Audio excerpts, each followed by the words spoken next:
Freud का संबंध इससे है जायसी से, शारीर विज्ञान और दवा से, मनोविज्ञान से, कोढ़ नियंत्रण से। कौन सा ऑप्शन करेक्ट है?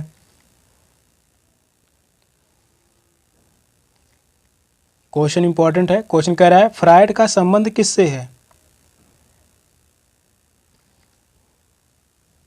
फ्रायड का संबंध है मनोविज्ञान से। थर्ड ऑप्शन राइट है।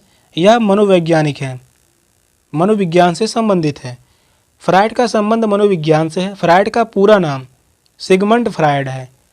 इनका पूरा नाम क्या है? Sigmund Freud. Sigmund Freud. और ये ऑस्ट्रेलिया के एक मनोवैज्ञानिक हैं। कहाँ के रहने वाले थे? ऑस्ट्रेलिया के।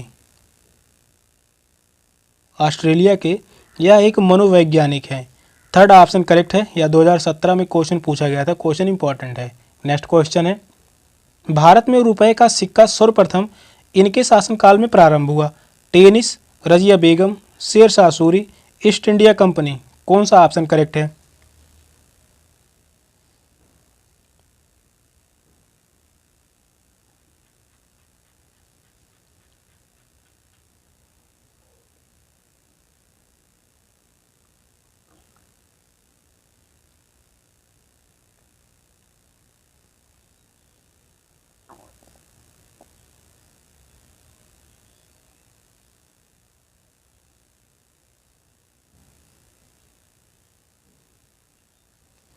भारत में रुपए का सिक्का सर्वप्रथम किनके शासनकाल में प्रारंभ हुआ? तो वह है Sher Shah Suri. Third option right है, शेर शाह सूरी। भारत में रुपए का सिक्का सर्वप्रथम शेर शाह सूरी के शासनकाल में प्रारंभ हुआ था, जिसमें सिक्के चांदी के होते थे। सिक्के किसके होते थे? तो वह है, यह रुपए चांदी के होते थे, चांदी के हुआ करते थे। शेर शाह सूरी ने हुमायूं को 1540 में हराकर उत्तर भारत में सूरी साम्राज्य की स्थापना की थी तथा शेर शाह सूरी ने ही ग्रांड ट्रंक रोड की निर्माण भी करवाया था। यहाँ से क्वेश्चन पूछा जाता है, बहुत ही महत्वपूर्ण है। क्वेश्चन पूछा गया था, ग्रांड ट्रंक रोड का निर्माण किसने करवाया? ग्रांड ट्रंक रोड का निर्माण किसने करवाया? शेर शाह सूरी ने। तथा भूमि माप के लिए 32 अंक सिकंदरी गज एवं सन की डिंडी का प्रयोग किया। यह भी पूछा गया है, इंपॉर्टेंट है, इसको भी लिख दे रहा हूँ। 32 अंक सिकंदरी, यह किसने प्रारंभ किया? इतना ही याद रखिए, 32 अंक सिकंदरी किसने प्रारंभ किया था? शेर शाह सूरी ने। थर्ड ऑप्शन करेक्ट है, शेर शाह सूरी। नेक्स्ट क्वेश्चन है, इन गुरु ने सिख समुदाय का एक अभिन्न अंग लंगर को बनाया? गुरु रामदास, गुरु अमरदास, गुरु हर राय, गुरु हरकिशन। कौन सा ऑप्शन करेक्ट है? क्वेश्चन बहुत ही महत्वपूर्ण है। यह भी क्वेश्चन 2016 में पूछा गया था। क्वेश्चन कह रहा है, किन गुरु ने सिख समुदाय का एक अभिन्न अंग लंगर को बनाया?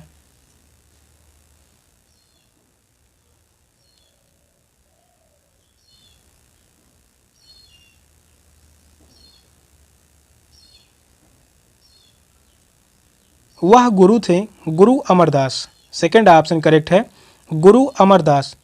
लंगर प्रथा लगभग 15वीं सदी में गुरु अमरदास जी द्वारा लंगर प्रथा शुरू की गई थी। यह प्रथा कब शुरू की गई थी? 15वीं सदी में। 15वीं सदी में लंगर प्रथा शुरू की गई किसके द्वारा? गुरु अमरदास जी के द्वारा। और इनका आध्यात्मिक वाक्य है, इनका वाक्य बहुत ही फेमस है। इनका वाक्य है, पहले संगत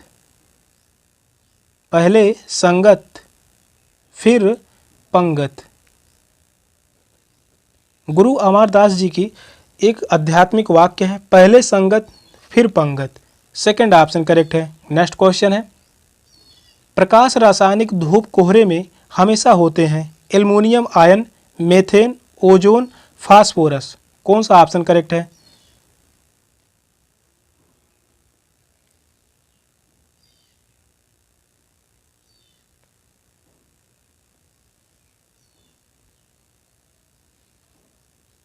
प्रकाश रासायनिक धूम कोहरे में हमेशा होते हैं,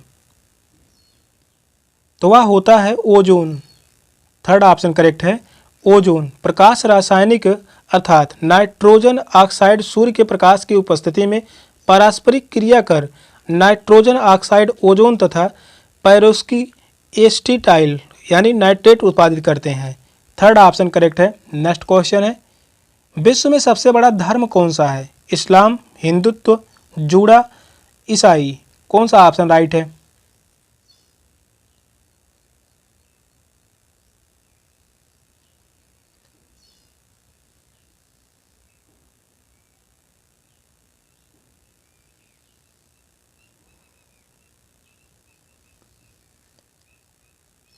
क्वेश्चन कह रहा है विश्व में सबसे बड़ा धर्म कौन सा है? तो वह है ईसाई। फोर्थ ऑप्शन करेक्ट है। ईसाई धर्म विश्व में सबसे बड़ा धर्म है। विश्व में सबसे बड़ा धर्म ईसाई धर्म है, जबकि हिंदू तीसरा सबसे बड़ा धर्म है। हिंदू जो है यह तीसरा सबसे बड़ा धर्म है। इस्लाम दूसरा सबसे बड़ा धर्म है। इस्लाम दूसरा सबसे बड़ा धर्म है। फोर्थ ऑप्शन करेक्ट है। नेक्स्ट क्वेश्चन है, हमारे राष्ट्रीय गीत का अनुवाद किसने किया? रविन्द्रनाथ टैगोर, बंकिम चंद्र चटर्जी, श्री अरविंदो, महात्मा गांधी। कौन सा ऑप्शन राइट है? क्वेश्चन इंपॉर्टेंट है।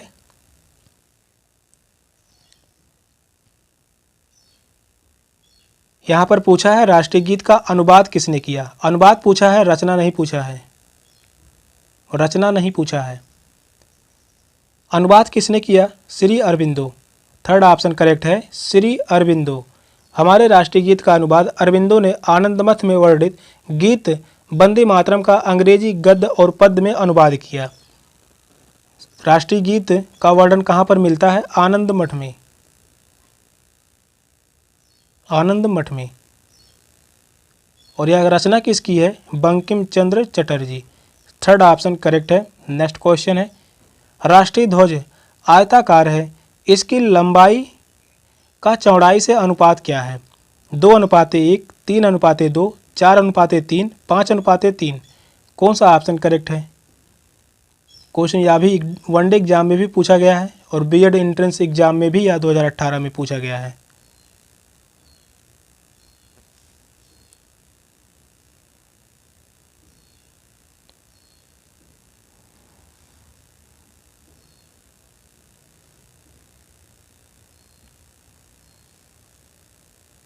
क्वेश्चन कह रहा है राष्ट्रीय ध्वज आयताकार है, इसकी लंबाई और चौड़ाई से अनुपात क्या है?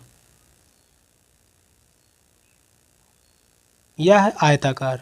पूछा है लंबाई और चौड़ाई का अनुपात क्या है? तो इसका अनुपात है 3:2। सेकंड ऑप्शन करेक्ट है, 3:2। वनडे एग्जाम में एक बार यह क्वेश्चन पूछा था, चौड़ाई और लंबाई का अनुपात। चौड़ाई और लंबाई का अनुपात तो यहाँ पर होगा 2:3। अगर ऐसा पूछता है तो आप सभी को पता होना चाहिए, चौड़ाई और लंबाई का अनुपात 2:3, लंबाई और चौड़ाई का अनुपात 3:2। राष्ट्रीय ध्वज आयताकार है, इसकी लंबाई और चौड़ाई 3:2 है और भारतीय संविधान सभा ने राष्ट्रीय ध्वज को 22 जुलाई 1947 को अपनाया था। राष्ट्रीय ध्वज को कब अपनाया गया था? यह है 1947 में अपनाया गया था। 22 जुलाई 1947 को अपनाया गया था। सेकंड ऑप्शन करेक्ट है। नेक्स्ट क्वेश्चन है, वातावरण को प्रदूषित करने वाला अत्यधिक हानिकारक प्रकार है? मानव कार्बन अपशिष्ट, भरण स्थान से अपशिष्ट, अजैव निम्नीकरणीय रसायन, प्राकृतिक पोषण। कौन सा ऑप्शन करेक्ट है?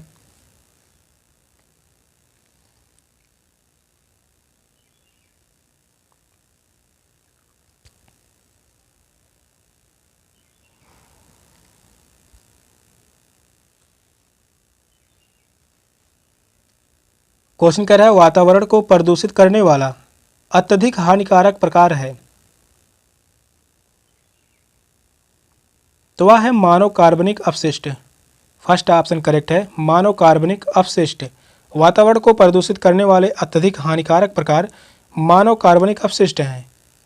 नेक्स्ट क्वेश्चन है, सौर ऊर्जा का स्रोत है नाभिकीय संलयन, नाभिकीय विखंडन, सूर्य का संकुचन, सूर्य का प्रसार। कौन सा ऑप्शन करेक्ट है? बहुत ही इंपॉर्टेंट क्वेश्चन है। यह क्वेश्चन काफ़ी बार पूछा गया है बीएड एंट्रेंस के ही एग्जाम में।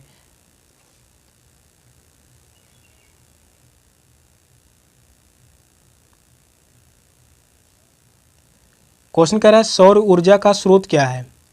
तो वह है नाभिकीय संलयन। फर्स्ट ऑप्शन राइट है, नाभिकीय संलयन। सौर ऊर्जा का स्रोत नाभिकीय संलयन है। जब दो हल्के नाभिकीय संलयित होकर एक बड़े नाभिकीय का निर्माण करते हैं तब यह प्रक्रिया नाभिकीय संलयन कहलाती है। फर्स्ट ऑप्शन राइट है। नेक्स्ट क्वेश्चन है, पीतल इनकी मिश्र धातु है। तांबा और टिनकी, तांबा और जस्ता, जस्ता और लोहा, तांबा और लोहा, कौन सा ऑप्शन करेक्ट है? यह भी क्वेश्चन इंपॉर्टेंट है। पीतल किनका मिश्र धातु है? काफी बार यह एग्जाम पूछा गया है।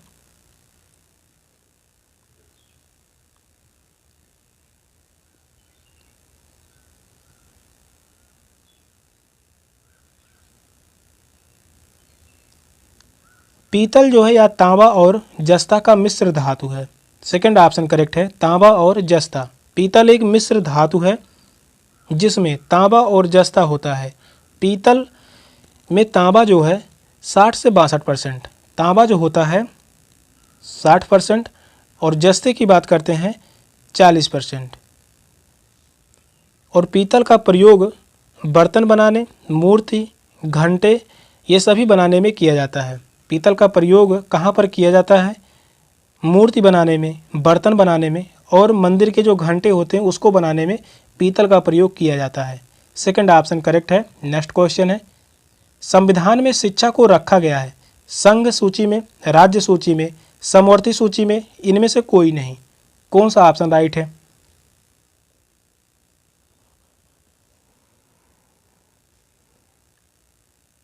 क्वेश्चन बहुत ही महत्वपूर्ण है। यह क्वेश्चन 2023 और 2024 दोनों में पूछा गया है। क्वेश्चन बहुत ही महत्वपूर्ण है।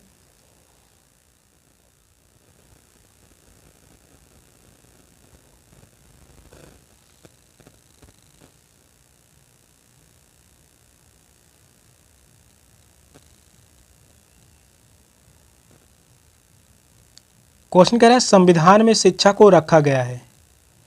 इसे रखा गया है समवर्ती सूची में। थर्ड ऑप्शन राइट है, समवर्ती सूची में रखा गया है। भारतीय संविधान में शिक्षा को समवर्ती सूची में रखा गया है। इसके अंतर्गत 52 विषय हैं। समवर्ती सूची में 52 विषय हैं और संविधान की 7वीं अनुसूची में 3 सूचियां हैं जिसमें संघ सूची, राज्य सूची और समवर्ती सूची। ये तीनों विषय संविधान के किस अनुसूची में है यह भी पूछा गया है। तो वह है तीसरी अनुसूची में। तीसरी अनुसूची में 3 विषय हैं, संघ सूची, राज्य सूची, समवर्ती सूची। समवर्ती सूची के अंतर्गत दिए गए विषय पर केंद्र और राज्य दोनों सरकारें कानून बना सकती हैं। समवर्ती सूची में केंद्र प्लस राज्य सरकारें दोनों ही नियम बना सकती हैं। संघ सूची में केवल केंद्र सरकार ही कार्य करती है, केंद्र सरकार ही नियम बनाती है। राज्य सूची में यहाँ पर भी केवल राज्य सरकार का ही हस्तक्षेप होता है, राज्य सरकार का ही हस्तक्षेप होता है। थर्ड ऑप्शन करेक्ट है, समवर्ती सूची। नेक्स्ट क्वेश्चन है, संयुक्त राष्ट्र सुरक्षा परिषद में अस्थायी सदस्यों का कार्यकाल होता है 1 वर्ष, 2 वर्ष, 6 महीने, 2.5 वर्ष, कौन सा ऑप्शन करेक्ट है?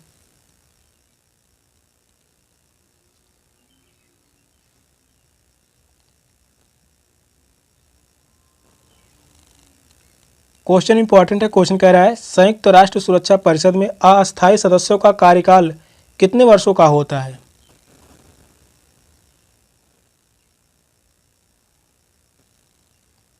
इनका कार्यकाल होता है 2 वर्षों का। सेकंड ऑप्शन करेक्ट है, 2 वर्षों का कार्यकाल होता है। सुरक्षा परिषद के 15 सदस्य होते हैं। संयुक्त राष्ट्र सुरक्षा में कितने सदस्य होते हैं? इस परिषद में 15 सदस्य होते हैं। 15 सदस्य होते हैं जिसमें 5 सदस्य अस्थायी होते हैं और वहीं पर 10 सदस्य अस्थायी होते हैं। 5 सदस्य अस्थायी होते हैं और 10 सदस्य अस्थायी होते हैं। अस्थायी सदस्यों का निर्वाचन महासभा में अपने 2/3 बहुमत से 2 वर्षों के लिए करती है। और 5 अस्थायी सदस्य हैं, वह जो हैं कौन कौन से सदस्य हैं? 5 अस्थायी सदस्य यह पूछा जाता है। तो वह है अमेरिका,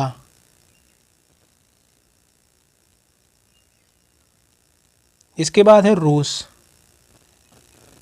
तीसरा है ब्रिटेन और चौथे नंबर का है फ्रांस और पाँचवें नंबर का जो है वह है चीन। यही 5 देश जो हैं, 5 सदस्य जो हैं यह अस्थाई हैं, 10 सदस्य जो हैं यह अस्थाई हैं। सेकंड ऑप्शन करेक्ट है। नेक्स्ट क्वेश्चन है, यूनेस्को का मुख्यालय स्थित है पेरिस में, लंदन में, जिनेवा में या न्यूयॉर्क में? कौन सा ऑप्शन राइट है?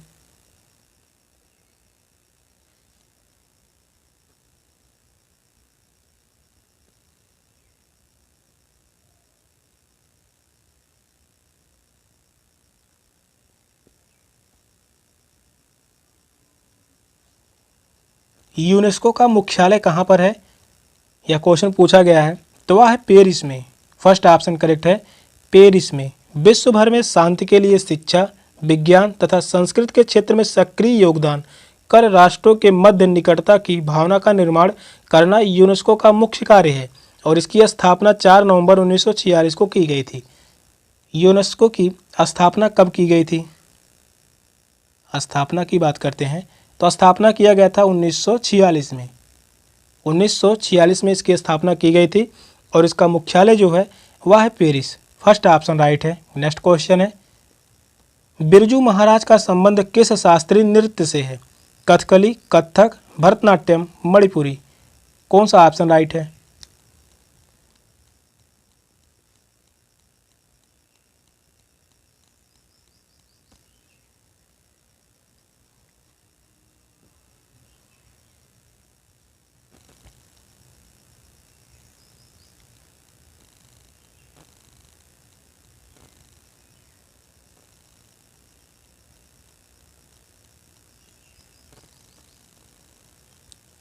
बिरजू महाराज का संबंध किस शास्त्रीय नृत्य से है?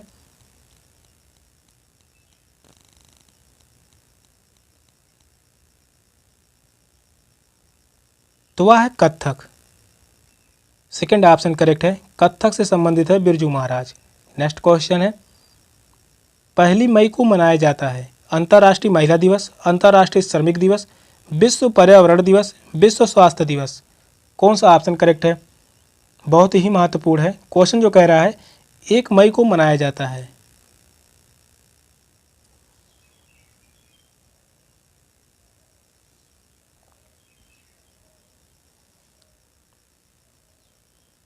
पहली मई को मनाया जाता है अंतर्राष्ट्रीय श्रमिक दिवस। सेकंड ऑप्शन करेक्ट है, अंतर्राष्ट्रीय श्रमिक दिवस। अंतर्राष्ट्रीय श्रमिक दिवस प्रत्येक वर्ष 1 मई को मनाया जाता है। नेक्स्ट क्वेश्चन है, भारत की सर्वाधिक एकड़ भूमि में कौन सी फसल उगाई जाती है? गेहूं, गन्ना, धान या मक्का? कौन सा ऑप्शन करेक्ट है?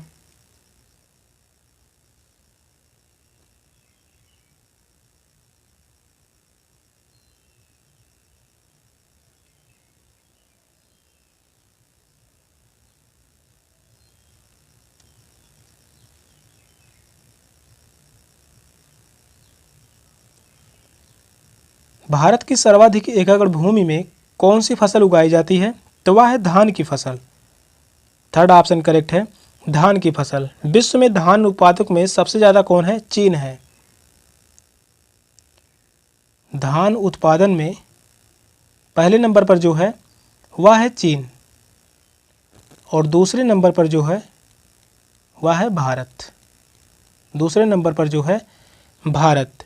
और भारत में खाद्यान्नों के अंतर्गत आने वाले कुल क्षेत्र के 47% भाग 47% भाग पर धान की खेती होती है, जबकि गेहूं का क्षेत्रफल लगभग 15% है। गेहूं का क्षेत्र 15% ही है। थर्ड ऑप्शन करेक्ट है, धान। नेक्स्ट क्वेश्चन है,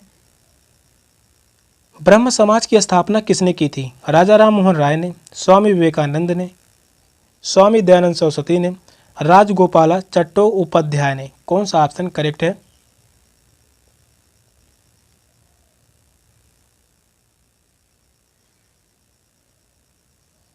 क्वेश्चन इंपॉर्टेंट है, या क्वेश्चन काफ़ी बार पूछा गया है। ब्रह्म समाज की स्थापना किसने की? तो वह है राजा राम मोहन राय। ब्रह्म समाज की स्थापना राजा राम मोहन राय ने की थी। इस समाज की स्थापना कब की गई थी? 1828 में। इस समाज की स्थापना 1828 में की गई थी। बेलूर मठ, इसके संस्थापक कौन है? स्वामी विवेकानंद। स्वामी विवेकानंद ने बेलूर मठ की स्थापना की थी। बेलूर मठ की स्थापना 1897 में की थी। स्वामी दयानंद सरस्वती, यह आर्य समाज के संस्थापक हैं।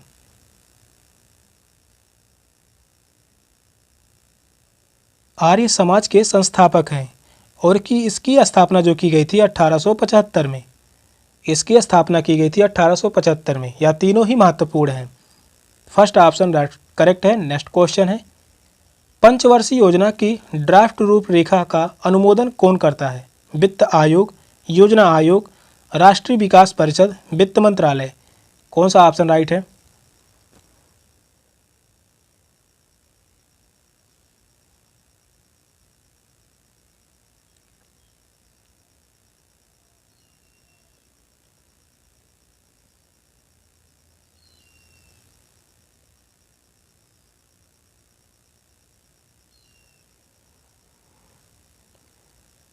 यहाँ पर क्वेश्चन पूछा है पंचवर्षीय योजना की ड्राफ्ट रूपरेखा का अनुमोदन कौन करता है? अनुमोदन करता है राष्ट्रीय विकास परिषद। थर्ड ऑप्शन करेक्ट है।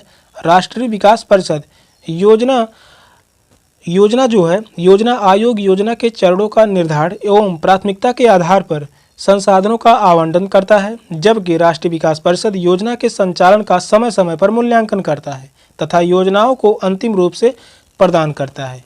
थर्ड ऑप्शन करेक्ट है। नेक्स्ट क्वेश्चन है, 1 रुपये के नोट पर किसके हस्ताक्षर होते हैं? वित्त सचिव, रिजर्व बैंक ऑफ इंडिया के गवर्नर, वित्त मंत्री, उप वित्त मंत्री। कौन सा ऑप्शन राइट है? क्वेश्चन यह भी काफ़ी बार पूछा गया है, क्वेश्चन इंपॉर्टेंट भी है।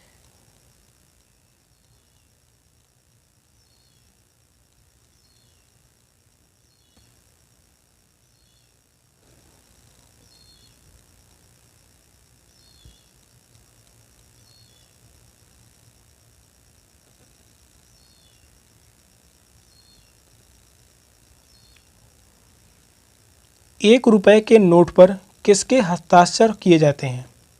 तो वह है वित्त सचिव। फर्स्ट ऑप्शन राइट है, वित्त सचिव। 1 रुपये के नोट पर भारत सरकार के वित्त सचिव का हस्ताक्षर होता है। 1 रुपये से ऊपर की नोटों को रिजर्व बैंक के गवर्नर के हस्ताक्षर जारी किया जाता है, जो देवांश प्रिंटिंग प्रेस मध्य प्रदेश में प्रिंट किए जाते हैं। वह है मध्य प्रदेश में नोटों की छपाई होती है। फर्स्ट ऑप्शन करेक्ट है। नेक्स्ट क्वेश्चन है, निम्नलिखित में से सरोद के प्रवर्तक कौन है? अमजद अली खां, रविशंकर, अल्लाह रखा, शिव कुमार शर्मा। कौन सा ऑप्शन करेक्ट है? क्वेश्चन बहुत ही महत्वपूर्ण है। यह क्वेश्चन 2022 में पूछा गया था। क्वेश्चन कह रहा है सरोद के प्रवर्तक कौन है? सरोद के प्रवर्तक है अमजद अली खां। फर्स्ट ऑप्शन करेक्ट है, अमजद अली खां। सेकंड ऑप्शन में दिया गया है रविशंकर। पंडित रविशंकर जो है यह सितार वादन से संबंधित है। यह जो है सितार वादन से संबंधित है। अल्लाह रखा खां यह जो है संबंधित है तबला से। तबला से संबंधित है अल्लाह रखा खां। शिव कुमार शर्मा यह संतूर से संबंधित है। यह जो है संतूर से संबंधित है। और अमजद अली खां यह सरोद वादन के कलाकार हैं। फर्स्ट ऑप्शन राइट है। सेशन क्लास क्वेश्चन था। क्वेश्चन कैसे लगे कमेंट में जरूर बताइएगा। चैनल पर नए हैं चैनल को सब्सक्राइब कर लीजिए। मिलते हैं फिर अगली क्लास में, तब तक के लिए बाय बाय, टेक केयर, जय हिंद।